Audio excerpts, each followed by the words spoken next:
형법을 언제 만들었습니까? 53년에 만들어요. 비로소 만들었는데 그 전에 48년 12월 달에 이승만 대통령이 만든 법 중에서 국가보안법을 먼저 만든 겁니다. 국가를 지키는 법을 만들지 않고서는 대한민국 자체가 날아갈 것이다 라고 해서 국가보안법을 만듭니다. 이 국가보안법을 만들었죠. 48년 12월에. 그래서 이듬해 49년 1년 내내 대한민국 군대 내에 있는 빨갱이들 갖다가 잡아내는 것입니다. 숙군 작업을 벌이는 것이에요. 여러분 예컨대 49년 1년 동안 그나마 군대 내에 있는 빨갱이를 걸러냈으면 다행이지, 걸러내지 못하고 바로 50년 6.25를 맞았으면요 대한민국 운명은 어떻게 됐겠습니까?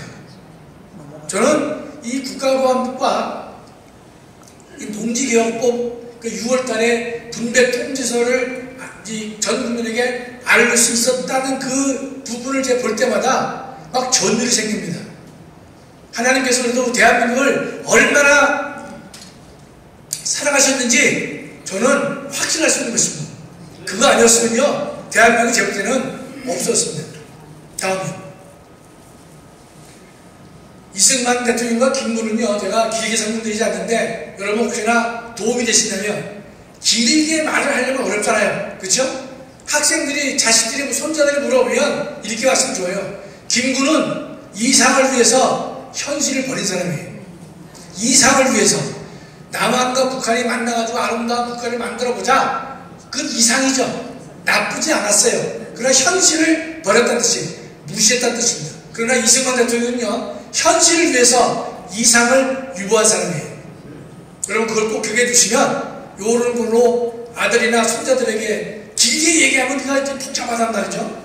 이상을 위해서 현실을 버린 사람이냐, 아니면 현실을 놓고 이상을 유보한 사람이냐, 이렇게 봐야 구별될 것입니다. 다음이요.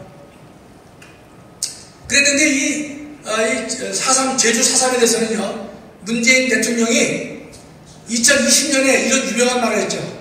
제주를 먼저 꿈을 꿨다는 때 이유 때문에 처참한 죽음을 맞이했다. 근데 중요한 얘기는 그들의 꿈이 우리의 꿈이라는 거예요. 이게 국가 반란세력에 대해서 이보다 더한 찬사는 없다고 저는 생각합니다. 그들의 꿈이 우리의 꿈입니까?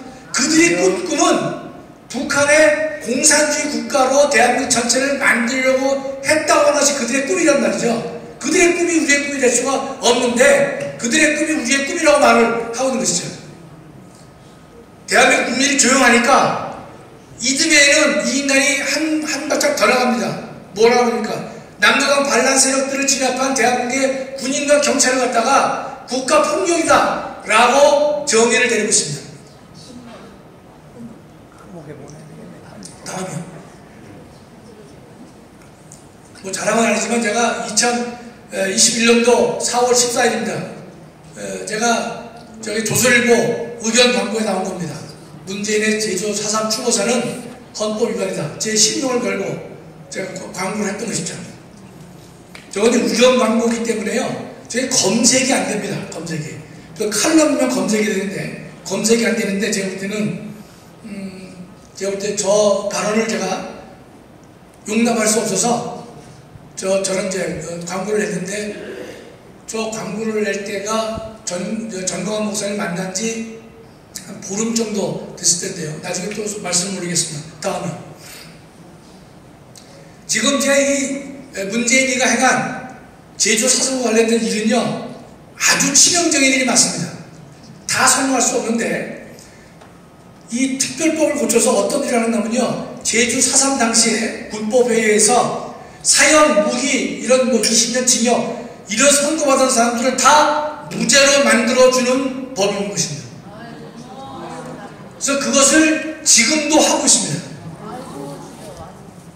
그 다음에 또 한 번 법을 고쳐요. 문재인이가. 그래서 희생자로 인정되면 1인당 다 9천만 원씩 줍니다. 대한민국의 돈이 썩어 문드러진 것이죠. 제가 볼 때는. 다음에 제가 몇 개만 소개할게요. 무죄가 될 수 없는 사람인데 무죄가 된 케이스인데 저 8차 때인데요. 고영주 징역 20년 받았습니다. 그 밑에 뭐 진남철 징역 20년, 수용생활, 6.25 때 행방불명. 6.25 때 저 인간이 행방불명됐으면 어디로 갔겠어요?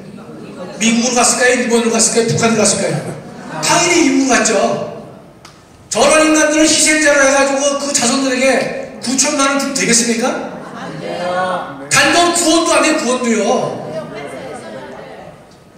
그렇기 때문에 이 대한민국에 이게 근본적으로 개혁이 우리가 일어날 필요가 있다고 그러죠. 다음이요.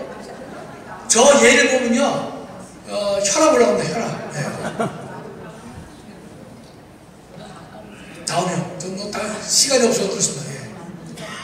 그 다음에 지금 이제 이 좌파들은 역사 특별법을 잘 만드는데요. 2004년 노무현 대통령 당시에 동학농민 명예회복법이라는 법을 만들었어요. 일명 동학특별법이에요. 동학이 언제입니까? 조선시대이지 않습니까? 1895년의 일인데 이 동학특별법을 만들어가지고요, 3대 손까지 이제 이 혜택을 주는데 사람이 몇 없잖아요. 그러니까 고손 5대 손까지로 늘려요. 2006년에. 마지막 줄 보시면 현재 국가유공자는 자손과 아들, 자식 때까지만 혜택을 주고 독립유공자는 3대 손까지 주는데 동학저 특별법에 해당하면요 5대 손까지 돈 줍니다. 정신 나간 돈이 많아요. 다음이요. 그 문재인 때 역시 문재인이죠. 인간 때 사업이 종료됐는데 다시 재개해가지고 지금은 한 3천 명 되는데 정읍 시민들에게 해당되는 사람들에게 현재 10만 원씩 주고 있습니다.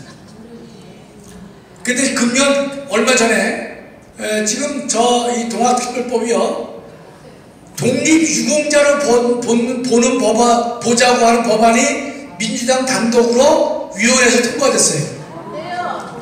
자, 여러분, 국가유공자에서 지금 뭡니까? 독립유공자로 바꾸려고 해요. 네. 제가 또 그도 윤석열 대통령이 거부권이 있기 때문에 고발할 걸 모르는데 저는 5.18 관련돼서는 전남, 광주 전남의 시민들에게 특별 시민들을 만들어주고 있죠. 실제로 정확한지 몰라도 광주나 전남에 계신 분들도요 5.18에 대해서 불만이 많습니다. 여러분 그 혜택 보는 자녀들은 취업이 잘 되는데 자기들은 상대적으로 빈곤하기 때문에 불만이 많아요. 동학특별법은요 전국 사람들에게 어떤 혜택을 주는 법이라고 저는 생각을 하고 있습니다. 저것도 다 근본적으로 없애야 될 것으로 봅니다. 다음이요. 보통 우리가 국가 유공자가 되려면요 누가 관리됩니까? 국가보훈처, 지금 국가보훈부죠. 국가보훈부가 관리를 하고 엄격하게 되는데 5.18은 그 특별법에서 광주시가 하도록 권한을 위임했습니다. 그 다음에 저기에 지금 동학특별법은요 누가 소관부서 가면 문화체육관광부가 소관부서가 되는 것입니다. 자기 멋대로 할 수밖에 없는 거란 말이죠. 여러분 우리나라에서 이 독립운동을 언제부터 카운트하냐면요 1894년부터 이루어진 것을 독립운동이라고 해요. 왜냐하면 1894년에 민비가 시해당했습니다. 민비가 시해당한 이후부터 일제에 항거한 것들은 독립운동으로 보거든요. 그러나 그 이전 거는 독립운동으로 보지 않습니다. 근데 동학운동은 1895년부터인데 이 동학운동은 그 전에 이루어진 것이거든요. 그러니까 조선시대에 이루어진 것다가 국가유공자를 본다든지 독립유공자를 보려고 하는 저런 시도가 있는데 정말로 가슴이 아픈 것입니다. 다음이요. 정리를 해보면 동북아에는 두 개의 기적이 있다고 하는데요. 중국이 공산화가 안 되어야 되는데 공산화가 된 것이 기적입니다. 저는 학자들의 얘기입니다. 두 번째는 대한민국은요 당연히 공산화가 됐어야 되는 것입니다. 그럼 대한민국 세계지도 보세요. 대륙에 미끼같이 여기 쭉 나와 있잖아요. 소련이 공산화됐기 때문에 몽골이 공산화되고 중국이 공산화됐다면 한국은 당연히 공산화가 됐어야 되는데 공산화가 안 된 것입니다. 이게 동북아의 두 개의 기적이라고 수많은 학자들이 이야기하고 있는 것입니다. 그러면 동북아가 공산화되지 않은 가장 큰 공은 누가 있겠습니까? 이승만 대통령께 때문에 가능한 것입니다.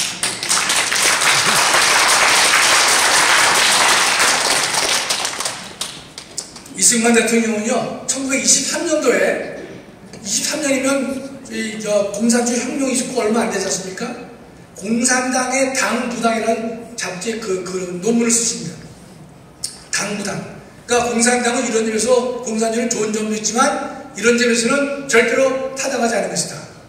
그러면 공산당이 멸망하기 전에 45년 전에 이미 이승만 박사가 그런 글을 쓰면서 공산주의의 위험성을 지적했다고 하는 점인 것이죠. 이승만 대통령이 끝까지 싸우지 않았다면요, 대한민국은 자유민주주의 국가로 만들어지기가 매우 어려운 상황이었습니다. 그분이 하나님께서 일찍이 믿음을 주시고 또 미국 가서 공부를 하게 했고 그것도 미국의 명문대학을 다니게 하셨기 때문에 물론 공부도 똑똑해서 잘하셨죠. 하셨기 때문에 미국 사람들이 쉽게 무시를 못했습니다. 그렇게 만드신 거예요. 그리고 그분이 예컨대 대한민국을 살리는데 정말로 큰 공을 세우신 거라고 저는 아주 확신하고 있고, 다만 대한민국 국민들이 전교조 영향 때문에 더군다나 북한의 영향 때문에 이승만이 예컨대 분단의 원흉이다, 미제의 앞잡이다, 이승만 대통령이 미제의 앞잡이입니까? 일제의 7.1분자입니까? 여러분, 일본 사람들 여론조사 하면요, 한국 대통령에서 가장 인기 있는 사람이 김대중 대통령입니다. 가장 미운 사람이 누군지 아세요? 이승만 대통령이에요. 일본 사람들이 제일 미워하는 게 이승만 대통령입니다. 왜냐하면 평화선언을 거쳐서 독도를 지켰기 때문에 이승만 대통령을 가장 미워하는데 이승만 대통령이 7.1 특파가 될 수 있습니까? 말이 안 되는 얘기입니다. 이승만 대통령이 미국과 얼마나 싸웠습니까? 미 제국주의의 첩자이면서 사주를 받은 사람입니까? 말도 안 되는 얘기, 말도 안 되는 얘기. 어떻게 쓰면 미국이 에버랜드 작전에 의해가지고 이승만 대통령을 끌어내리려고 구체적인 계획까지 세웠고, 이승만 대통령이 반동포로 석방을 했기 때문에 한미 방위조약이 맺어지게 된 가장 중요한 힘도 이승만 대통령이 아니었으면 이 한미 상호 방위조약이 맺어질 수가 없어요. 여러분 생각을 해보세요. 그 당시 미국이 세계 최고의 국가고 대한민국은 어떻습니까? 가장 못 사는 국가 아닙니까? 이재용 삼성 회장이 아주 못 사는 소년 가정하고 협약을 맺겠어요? 맺겠냐고요? 맺을 이유가 없지 않습니까? 협약을 서로 주고받아야 되는 것이 동맹인데 우리가 줄 게 아무것도 없어요. 그러나 미국으로 하여금 대한민국의 안보를 지키게 하도록 하기 위해서 한미 상호 조약을 맺어줬기 때문에 이승만 대통령의 그 하나만 가지고도 그 공은요, 어마어마한 것입니다. 그게 있었기 때문에 대한민국은요, 이제껏 안보를 걱정하지 않고 우리는 경제에 매진할 수 있었던 거 아닙니까? 정말로 그 공이 큰 것이죠. 예. 말씀을 제가 마치도록 하는데요. 저는 이제 그 다윈 법정을 이제 말씀하셔서 그걸 좀 설명을 좀 드리면, 제가 이제 2020년도에 정년 퇴직했습니다. 2020년도 벌써 한 3년 됐네요. 근데 정년 되기 전에 보통 교수들은 이제 정년 후에 뭐 할 것이냐를 이제 보통 생각하게 되는데, 이과계통 교수들은 끝나고 나도 잔잔한 일들을 좀 하는 경우가 많이 있는데, 저는 이제 전공이 헌법이기 때문에 헌법은 좀 소용이 없습니다. 인기가 없어요. 민법이나 형법을 했으면 로펌에서 연구 용역도 주는데, 헌법은 그런 연구 용역을 줄 만한 분야가 아닙니다. 늘 국가 권력을 비판하고 인권을 말하기 때문에 헌법 교수는 정년하면, 제가 현직에 있을 때도 인기가 별로 없었는데 정년하면 더더욱 인기가 없죠. 그래서 방향을 좀 틀어야 되는데, 마침 제가 기도하는 가운데 말씀을 받았다라고 이제 감히 말씀드리면, 진화론을 비판하면서 하늘나라 가야 되겠다, 이제 이런 생각이 들었습니다. 제가 과학이 가짜도 모르고 하는데, 이게 가능하겠는가 그랬는데 제가 한번 정년 3년 전부터 글을 쓰기 시작했습니다. 공부를 좀 그때 처음 시작했죠. 정말 뭐 맨땅에 헤딩인데 공부한다고 뭐 그거 아는 것도 아닌데 제가 쭉 그 강의도 듣고 혼자 해보니까 이 법학 교수가 하는 게 더 좋겠더라고요. 그게 무슨 말이냐면 대학 교수들은 그 기본 원칙이 있는데 생물학 하는 사람이 지질학 얘기 안 합니다. 그쵸? 지질학 전공한 사람이 우주 전체 얘기하면 좀 미친놈이라고 그래요. 근데 저는 아무것도 모르니까 이야기를 해도 뭐 미친놈이라고 하겠지만 그러나 제가 볼 때는 하나의 기준이 있습니다. 진화론의 전개가 과학적인 것은 모르겠지만 건전한 상식에 맞는다 이겁니다. 우리 모두가 건전한 상식을 가지고 있지 않습니까? 과학자는 아니다 하더라도 네 주장이 그게 생물학이 됐건 지질학이 됐건 뭐가 됐든지 간에 그 주장이 건전한 상식에 맞느냐 말이죠. 그래서 제가 이제 공부를 하면서 자신을 더 얻게 됐습니다. 했는데 저는 60세부터 신문에 칼럼을 썼습니다. 그래서 지도자한테 내가 정년할 때는 어떤 논문집 뭐 증정하는 거 하지 말고 내가 지금도 글을 쓸 테니까 칼럼을 모아서 책으로 만들어달라. 그 얘기를 하고 그때부터 계속 글을 쓰기 시작했는데 진화론 비판 글을 썼는데요. 여러분 그도 참 재밌는 게 세상에 얼마나 악해졌냐면요. 신문 방송이 좌파로 다 넘어갔지만 그래도 조중동 몇 개는 남아있지 않습니까? 이 자유분파가. 그런데 진화 문제는요. 모든 언론사들이 다 진화합니다. 창조 지지하는 신문이 하나도 없습니다. 제가 그때 고집스럽게 국민일보에는 내가 글 안 쓴다 내가. 뭐 싫어 주는 거는 주는 내내 싫다고 해서 일반 신문사를 내가 고집을 했습니다. 근데 그 신문사가 제 일반 칼럼을 싫어해야 되는 절박함이 있었어요. 그래서 한 4개 쓰고 진화론 비판을 이제 하나 쓱 띄워넣었어요. 제가 칼럼으로 냈기 때문에 시시하게 글을 안 썼겠죠. 그건 분명히 내용이 재밌을 테고 시시한 글이 좀 없습니다. 정성스럽게 제가 썼단 말이죠. 하다 보니까 근데 좀 실력도 들게 됐는데 여하튼 제가 진화론 비판에서 아주 어려움 속에 한 30편을 제가 쓴 겁니다. 그래서 제가 이걸 책으로 내야 되겠다 그랬는데 이 시간이 없어서요. 제가 이제 전광훈 목사님을 어떻게 만나게 되냐면 2020년에 제대한 다음에 저는 진화론을 비판하는 강의를 하러 다니겠다 그랬는데 2021년에 2020년에 문재인의 제주 사상 발언을 듣고 저런 인간이 어떻게 저런 발언을 하냐 제가 상당히 분개를 했습니다. 그래서 제가 시간이 되면 제주 사상과 관련된 시민연대 제 일을 좀 하다가 그 시민연대에 대해서는 제주 사상에 대해서 정광훈 목사님 상당히 조회가 깊으시다 그래가지고 2021년 3월 28일 주일날인데요. 그때 누구 소개로 정광훈 목사님을 처음 제가 만나게 됐습니다. 정광훈 목사님 여러분 잘 아시겠지만 호불호가 아주 분명하잖아요. 좋아하는 분도 많고 싫어하는 사람도 많고.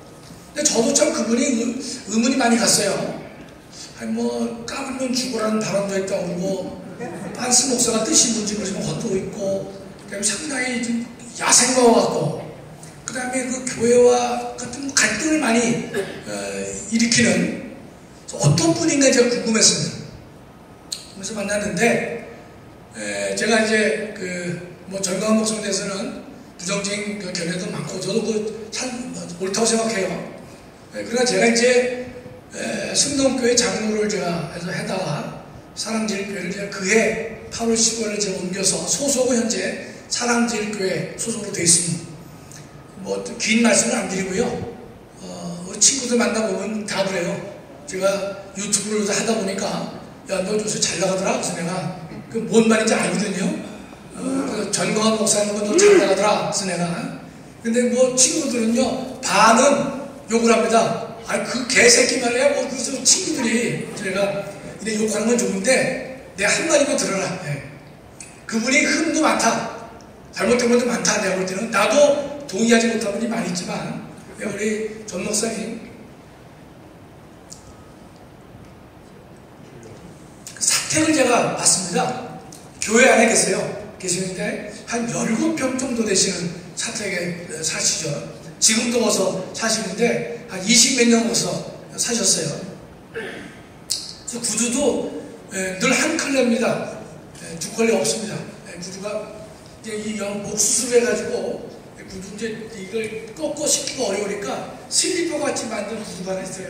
그래서 그 구두만 이제 신으시고 옷도 뭐 늘 여러 벌 되시지만 색깔이 하나예요. 그래서 그거 하나만 좀 입으시고 하신단 말이죠. 그 사택 가서 보면 목사님 방, 사모님 방, 부엌, 그다음에 거실 뭐 이렇게 욕실이 있는데 욕실도 물이 잘 안 나와가지고 욕조를 받아서 쓰세요. 네.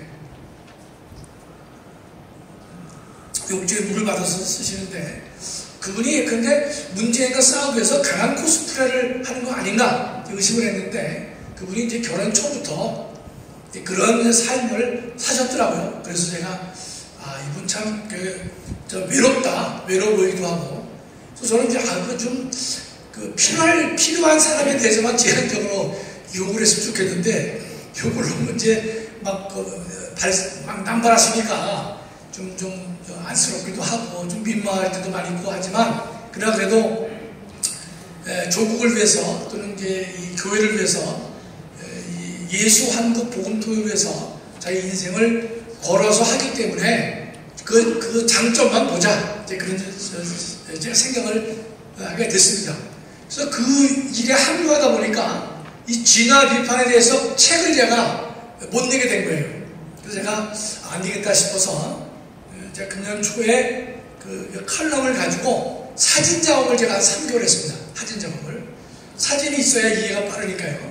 그래서 이제 제가 책을 낸 게 다윈을 법정에 세우다인데 여러분 아시겠지만 진화론자들은요 예수는 부정하고 다윈을 하나님 대열에 놓습니다. 하나님 대열에 놓습니다. 그게 진화론자들의 본질입니다. 제가 그래서 이 다윈을 법정에 내가 세워야 되겠다. 제가 법학 교수니까 그렇게 했는데 마침 이제 오늘 어느 목사님이니까 그 신문 광고를 보고 이 누구냐 해가지고 저한테 이제 아마 이번 강의 말씀하셨는데 제가 초청해 주시면 제가 다윈을 법정에 세우다를 1탄을 먼저 말씀드리는데 여러분 제가 해보니까요 생물학적 진화를 그건 안 믿어요. 안 믿는데 그 모습만 얘기하면 되는데 여러분 많은 분들이 어디에 학생들이 넘어가느냐 지질학적 진화에 넘어집니다. 근데 지금 이 땅이 계곡이 있는데 그 밑에 물줄기가 졸졸 흐른단 말이죠. 이 졸졸 흘러서 이 계곡을 만들려면 1억 년은 걸렸을 것이다. 2억 년은 걸렸을 것이다. 이렇게 말을 하거든요. 지질학에서 많은 학생들이 무너집니다. 두 번째로는 탄소 동위원소에서 무너집니다. 탄소 동위원소를 듣다 보면요. 우리 또 이 창조론자들은 이게 틀렸다고만 얘기를 하는데 그렇게 접근하면 말이 안 되거든요. 뭔가 일리가 있을 터인데 이걸 합리적으로 봐야 되는데 지질학 문제와 이 탄소 동위원소 문제를 정확하게 알고 있어야만 학생들을 이 구렁텅이에서 건져낼 수가 있다고 저는 확신하고 있습니다.